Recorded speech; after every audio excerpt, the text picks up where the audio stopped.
लो जी, गंदम वालों के लिए मार्केट में अच्छी खबरें आनी शुरू हो चुकी हैं। कल की निस्बत आज नए गंदम 2024 के रेट में 100 रुपये से लेकर 150 रुपये की तेजी देखी जा रही है। और जैसे ही हुकूमत गंदम की खरीदारी शुरू करती है, गंदम मार्केट में 500 रुपये से लेकर 700 रुपये की तेजी भी बन सकती है। अब आप लोगों के साथ निजी टीवी की अहम रिपोर्ट शेयर करने लगे हैं। उमैर साहब, आपको फ्लोर मिला है, प्लीज। शुक्रिया जनाब। बाले जिब्रील में जैसा मैं मुमताज मुस्तफा साहब की बात को बढ़ाऊंगा, जिस खेत से दहका को मुयस्सर होना रोजी, आप उनको पॉइंट बता दें, उनको फ्लोर मिला है। खेत के हर खुश है गंदम को जला दो, बेसिकली उनका मैसेज यही था। और कौमी असम्बली के अजलास में गंदम के खरीदारी के हवाले से बड़ी अपडेट शेयर की जा रही है, इसलिए आप लोगों से गुजारिश है वीडियो को मिस ना करें, वीडियो को फुल वॉच कर लें। मुकम्मल रिपोर्ट आप लोगों के सामने होगी और फैसला आप लोग खुद कर लें। एरिया डिक्लेयर है, हमारे सर्कमस्टांसेस और बलोचिस्तान के सर्कमस्टांसेस मिलते जुलते हैं। हम जो ज़राअत कर रहे हैं हम ट्यूबवेल्स के ज़रिए करते हैं। हमारी टर्बाइंस लगी हुई हैं 80-80 हॉर्स पावर की, 100-100 हॉर्स पावर की मोटर्स। अगर हमारा महीने का बिल देखें तो 12 से 15 लाख रुपया एक एक किसान का बिल आता है जो फसल काश्त कर रहा है।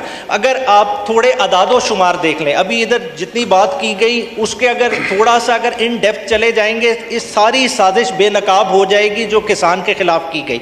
अगर आप देखें हमारी अगर आबादी के लिहाज से वीट की रिक्वायरमेंट कितनी है, हमारी 32 million metric tonne annually requirement है, जबकि हमारे स्ट्रेटेजिक रिजर्व की रिक्वायरमेंट जो पासको डिफरेंट इदारे फूड डिपार्टमेंट रखता है। और कौमी असम्बली के अजलास में इंपोर्ट गंदम के हवाले से बड़ी खबर शेयर की जा रही है, इसलिए आप लोगों से गुजारिश है वीडियो को मिस ना करें। करते हैं वीट की इंपोर्ट पे, हालांकि आपको पता है कि सिंध की फसल पहले उतरना शुरू हो जाती है, पंजाब की बारी थोड़ी लेट आती है।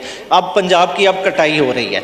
देखें उस दौरान किस शख्स ने वो अलाउ किया वो वीट इंपोर्ट हुई। अगर आप वो फिगर्स उठा लें, पाकिस्तान में इस साल 2023-24 में जो वीट इंपोर्ट हुई है वो 3.87 मिलियन मेट्रिक टन इंपोर्ट हुई है, जिसकी वजह से मार्केट में ग्लट क्रिएट हो गया है कि ऑलरेडी आपका बम्पर क्रॉप था। और ये अल्लाह की कुदरत है, हालांकि किसान को जितनी हार्डशिप फेस करनी पड़ी फसल में, इस वक्त मौसम भी स्वेयर था, इनपुट कॉस्ट भी हाई थी, मार्केट में ना डीएपी था ना यूरिया था, तब भी बम्पर क्रॉप हुई। और तो अब बात करते हैं गंदम की कीमत के हवाले से बात कर, तो देखा जाए कल की निस्बत आज गंदम मार्केट में 100 रुपये से लेकर 150 रुपये का इजाफा देखा जा रहा है। आज गला मंडी रेमिया खान के अंदर गंदम के रेट में 100 रुपये से लेकर 120 रुपये की तेजी देखी गई। आज गला मंडी रेमिया खान के अंदर अच्छी क्वालिटी की गंदम 3100 रुपये से लेकर 3200 रुपये में, और चक्की क्वालिटी गंदम आज गला मंडी रेमिया खान के अंदर 3200 रुपये से लेकर 3300 रुपये में। पंजाब की बात करें, आज गला मंडी ननकाना साहिब की बात करें 3100 रुपये से लेकर 3250 रुपये, 3280 रुपये तक अच्छी क्वालिटी की गंदम फरोख्त हो रही है। और जड़ा वाले की बात करें 3100 रुपये से लेकर 3250 रुपये में। और गला मंडी सादकाबाद की बात करें 3100 रुपये से लेकर 3250 रुपये में। गला मंडी रेमिया खान के अंदर 3100 रुपये से लेकर 3300 रुपये तक। और हरुनाबाद की बात करें, हरुनाबाद गला मंडी के अंदर आज गंदम 3100 रुपये से लेकर 3200 रुपये में। गला मंडी बुचे की बात करें 3100 रुपये से लेकर 3250 रुपये में। शेखपुरे की बात करें 3100 रुपये से लेकर 3200 रुपये में। और जंग की बात करें 3100 रुपये से लेकर 3200 रुपये तक। गला मंडी सियालकोट की बात करें 3100 रुपये से लेकर 3270 रुपये तक फरोख्त हो रहा है। मुल्तान की बात करें 3000 रुपये से लेकर 3170 रुपये तक। और जो दोस्त भी चैनल पे न्यू आया, सबसे पहले चैनल को सब्सक्राइब कर दे, और दूसरा जाके कमेंट में अपने इलाके अपने शहर का नाम जरूर लिखे, ताकि अगली वीडियो में आपके इलाके का रेट भी आप लोगों के साथ शेयर किया जाए।